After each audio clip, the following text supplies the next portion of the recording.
Welcome back to ராணி சித்திர தையல். நம்ம வந்து இந்த சாரீக்கு எப்படி போடுறது அப்படிங்கிறத, எம்ப்ராய்டரி போடுறது, ஹேண்ட் எம்ப்ராய்டரி போடுறது அப்படிங்கிறத நம்ம பார்க்கலாம். இப்போ நான் வந்து ₹1 காயின் எடுத்துகிட்டு இதெல்லாம் ஃபுல்லாகவே நான் வரைஞ்சிருக்கேன். அப்புறம் ஃபுல்லாகவே நான் ஒரு லீஃபு கொடி மாதிரி வரைஞ்சிருக்கேன்னு வச்சுக்கோங்களேன். ரொம்ப அழகான ஒரு இது. அந்த பிங்க்கு சாரீக்கு ரொம்ப அழகாக இருக்கும். இந்த வந்து முந்தியிலேருந்து ஒரு 50 சென்டிமீட்டர் இல்லை இன்ச்சஸ் எடுத்துட்டிங்க அப்படின்னா ரொம்ப கரெக்டாகவே நமக்கு இந்த ஃப்ரண்ட்டில் கரெக்டாக வரும்.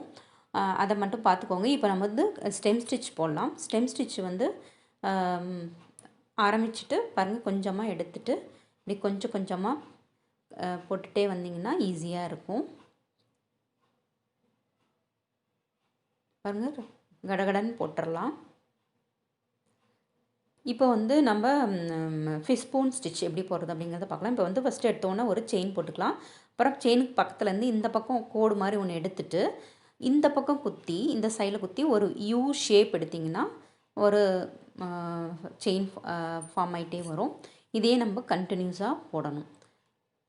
இந்த சைடு எடுத்துக்கோங்க. இப்போ வந்து ஒய் ஷேப் வரும்.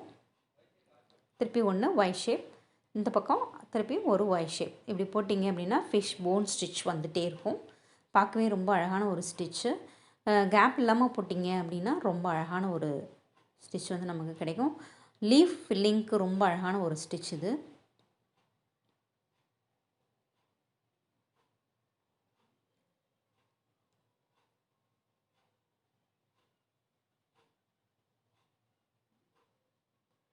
இப்போ நாம் வந்து ஸ்பைடர் வெப் ஸ்டிச் எப்படி போடுறது அப்படிங்கிறத பார்க்கலாம். இப்போ வந்து இதுக்கு வந்து ஒரு 9 இல்லைனா 7 இப்படி சிங்கிள் டிஜிட்டில் நம்ம எடுத்துக்கணும். நம்ம வந்து 7 எடுத்துக்கலாம். 5, 7, 9 அப்படி எடுத்துக்கலாம். இப்போ வந்து நான் வந்து ஒரு 7 போடுறேன். இப்படி கோடு கோடாக பாருங்கள், காமிக்கிறேன் இல்லைங்களா? அது மாதிரி ஒரு கோடு கோடாக அந்த இதை போட்டுட்டிங்க அப்படின்னா கரெக்டாக இருக்கும். நான் வந்து ஏற்கனவே சொன்ன மாதிரி ₹1 காயின், குட்டி காயின் இருக்கு இல்லையா, ₹1 காயின், அதை வச்சுட்டு நான் போட்டிருக்கேன். இதில் போட்டிருக்கேன். இப்போ வந்து இதில் வந்து ஒரு லைன் விட்டு இன்னொரு லைனில் எடுக்கணும். பாருங்கள், இதை விட்டாச்சு, அதில் எடுக்கணும். இப்போ அது விட்டாச்சு, இப்போ இதில் எடுக்கணும். இப்படியே சுற்றி சுற்றி போட்டோம் அப்படின்னா நமக்கு வந்து ஸ்பைடர் வெப் வந்து மேக் ஆகிட்டே வரும். பொறுமையாக பார்த்தீங்க அப்படின்னா பாருங்கள், கிளியராக காமிச்சிருக்கேன். பார்த்து போட்டிங்க அப்படின்னா கரெக்டாக பாருங்கள். ஒன்று விட்டு ஒன்று கரெக்டாக வீவ் பண்ணுறது தான் இது. வீவிங் ஸ்டிச்சு தான். பார்க்குறதுக்கு வந்து ஸ்பைடர் வெப் மாதிரி இருக்கும். பாருங்கள், அந்த எல்லோ கலர் வந்து ரொம்ப அழகாக இருக்குது பாருங்கள். எல்லோ, ப்ளூ, அதாவது டபுள் கலர் த்ரெட்டும் எடுத்திருக்கேன். டபுள் கலர் ட்ரிபிள் கலர் வரும். White, light blue, dark blue. இதில் வந்து நம்ம போடுறது வந்து டார்க் ப்ளூ.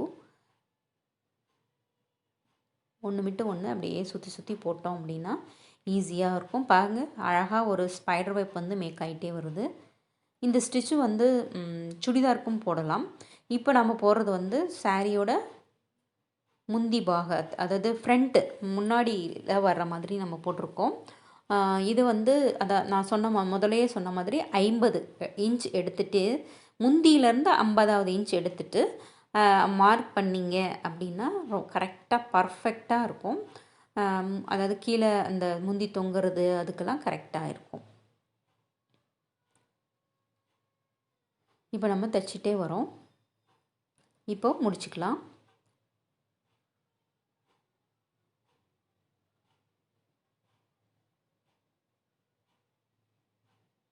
இப்போ வந்து நான் வந்து கம் வச்சுருக்கேன். இதில் வந்து முத்து இருக்கு இல்லையா, பேர்ல் வந்து அதில் ஒட்டணும். இப்போ வந்து இதோட ஃபுல் இதுவும் நான் உங்களுக்கு காமிக்கிறேன். பாருங்கள், சாரியிலேருந்து அந்த இது வந்து உங்களுக்கு அப்படியே தெரியுது.